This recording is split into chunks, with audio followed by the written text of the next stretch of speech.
मैं अपने मित्र संजय दास जी को आमंत्रित करूंगा, जो एक एडवोकेट हैं, जिन्होंने LLB किया है और बहुत ही विद्वान हैं। मैं भाई संजय दास जी का बहुत बहुत तहे दिल से स्वागत करता हूं। आप सभी उनका अभिनंदन कीजिए, स्वागत कीजिए। आइए आमिर, तुम ले लो। मैं भाई का स्वागत करता हूं।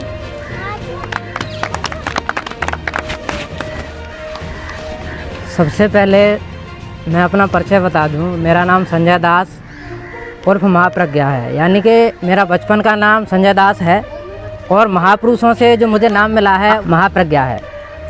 और मैं झुंडपुरा के पास में ही महेवा का पूरा गांव लगता है, वहां का निवासी हूं।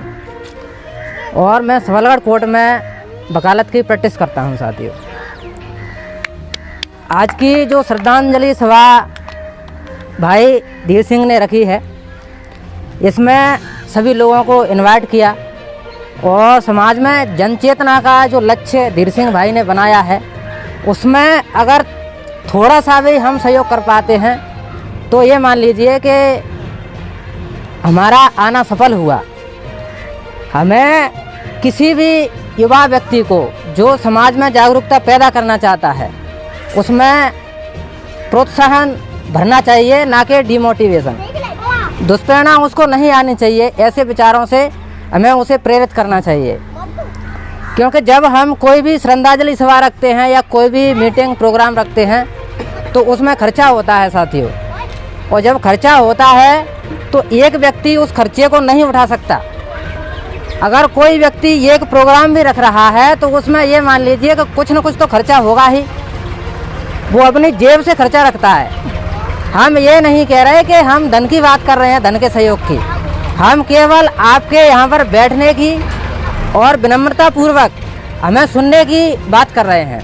जो भी वक्तागण यहाँ पर बोलते हैं उनको सुनना बेहद ज़रूरी इसलिए हो जाता है कि बिना सुने हम अच्छे वक्ता नहीं बन सकते। और फिर एक व्यक्ति से दूसरे व्यक्ति तक बातें कैसे पहुँचेंगी, विचार कैसे पहुँचेंगे, इसलिए हमें सभी को सुनना ज़रूरी होता है। जैसे कि यहाँ पर कुछ वक्तागण बोल रहे थे और सभा में उपस्थित कुछ लोग अपनी चर्चाएं कर रहे थे, वार्तालाप कर रहे थे, या किसी सभा में जब सभा होती है तो कुछ लोग अपना भाषण देते हैं और कुछ लोग वहाँ पर ही बैठ के बीड़ी पीते हैं। हमारे पिछड़ेपन का कारण मुख्य ये है कि हम सुनते नहीं हैं। अब सुनने में बाधक तत्व कौन कौन से हैं?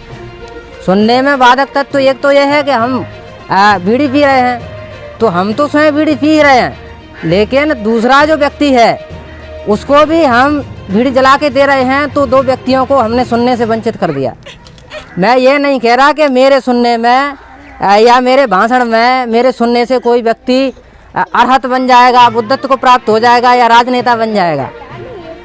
ये उस व्यक्ति के हित में बात है जो इस सभा में उपस्थित है, क्योंकि जो व्यक्ति सुनता ही नहीं उसको ज्ञान कहाँ से होगा? ज्ञान तो खाने के लिए भी ज्ञान चाहिए, हर काम के लिए ज्ञान चाहिए। उस लेवल का ज्ञान ही हो भले, लेकिन हर काम के लिए हमें ज्ञान की आवश्यकता होती है। दुनिया में अगर सबसे बड़ी कोई चीज़ है तो वह है दुख मुक्ति और ज्ञान प्राप्ति। तथागत गौतम बुद्ध ने भी ज्ञान को प्राप्त किया था और उन्होंने दुख मुक्ति की बात की थी। आज जैसा कि वीरेंद्र सोलंकी है, क्या नाम है? सुरेंद्र सोलंकी, अरविंद सोलंकी जी बता रहे थे कि आज हमारे समाज में नेता नहीं है। क्या यह दुख नहीं है? अपनी आवाज में बताइए, बोलिए आप। ये दुख की बात है कि नहीं? बहुत बड़ी दुख की बात है।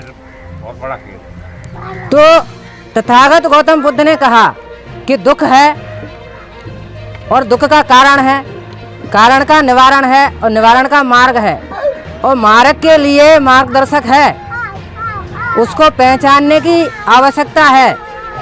ऐसा नहीं है कि दुनिया में मार्गदर्शक है नहीं, और वो मार्गदर्शक हमें सुनने से ही मिलेगा। जब हम हजारों लाखों लोगों को सुनेंगे, ज़्यादा से ज़्यादा लोगों को सुनेंगे, तो उन हजारों लोगों में से ही एक मार्गदर्शक मिलेगा।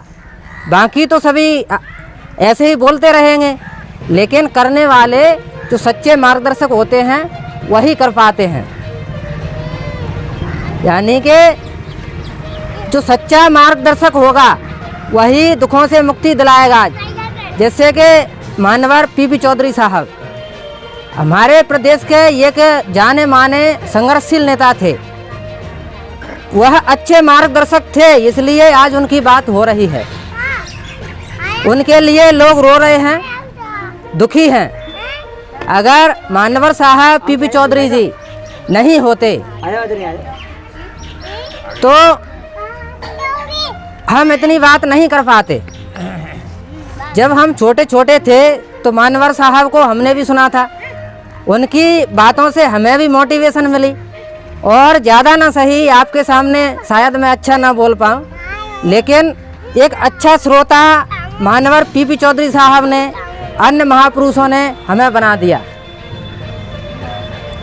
अगर हम किसी की सुनते ही नहीं, हम अपने अपने कार्यों में व्यस्त रहते, तो हम ना तो अच्छे श्रोता बन पाते, ना अच्छे वक्ता बन पाते।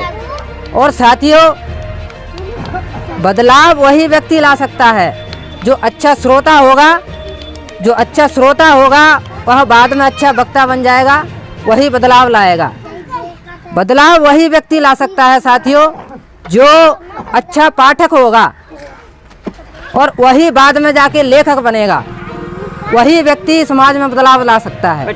अन्यथा समाज में बदलाव होने की कोई भी संभावना नहीं है।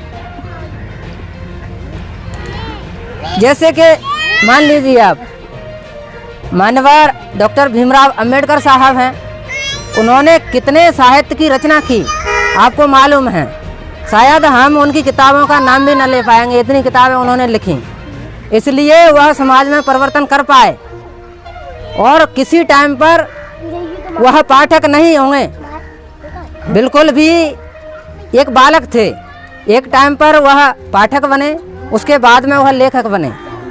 एक टाइम पर वह बिल्कुल बालक थे, लेकिन उसके बाद में वह श्रोता बने, उसके बाद में अच्छे वक्ता बने। तब उन्होंने समाज में इतना बड़ा परिवर्तन किया।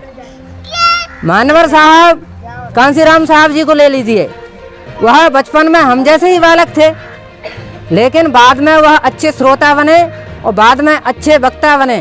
फिर उन्होंने समाज में परिवर्तन किया और लोगों ने उनकी बात को सुना और समाज ने उनका नेतृत्व स्वीकार किया। मान्यवर साहब कांसीराम बचपन में वह बालक थे, उसके बाद में वह पाठक बने, उसके बाद में तब जाके वह लेखक बने। उन्होंने चमचा युग की रचना की, तब जाके वह समाज में परिवर्तन ला पाए। तो यह बात सिद्ध होती है कि 100 बक्का एक लिखा, यानी कि ज्ञान प्राप्ति और दुख मुक्ति सबसे ऊपर है। तो ज्ञान प्राप्ति की ओर अग्रसर हों, इसी कामना के साथ मैं यहाँ पर उपस्थित सभी महान भावों को धन्यवाद देता हूँ कि वह ये सभा को सफल बनाने के लिए इसमें समय दिया। इसी के साथ मैं अपनी वाणी को विराम देता हूँ। धन्यवाद।